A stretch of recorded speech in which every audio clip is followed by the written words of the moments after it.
你们要的老面馒头来喽！看一下，个个都圆鼓鼓的，用老面发酵的，面香味非常的浓郁。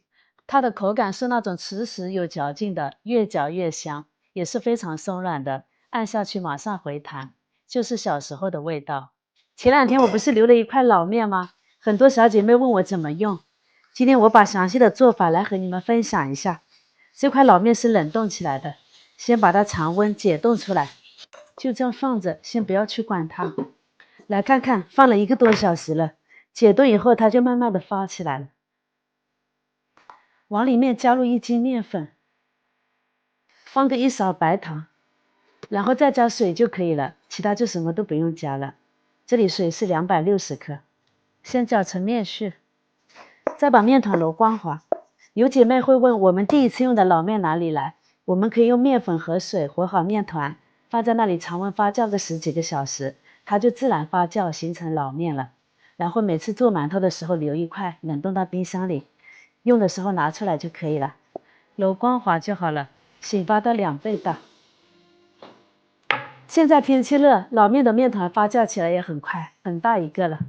今天发了2个小时，里面都是蜂窝状。把它拿出来，放到揉面垫上，再准备1克小苏打，用一点点水化开，再和面团揉在一起。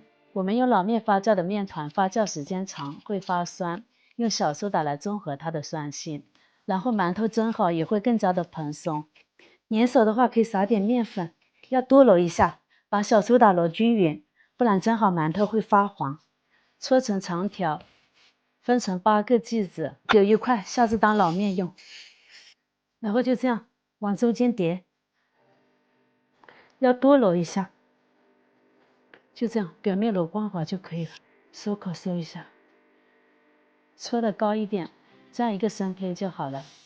蒸屉里先垫上蒸笼纸，就不会粘锅了。放到蒸屉里2次醒发，正好1屉，醒发到1.5倍大。水开上锅，蒸15分钟，蒸好焖3分钟再开盖子。哇，漂亮！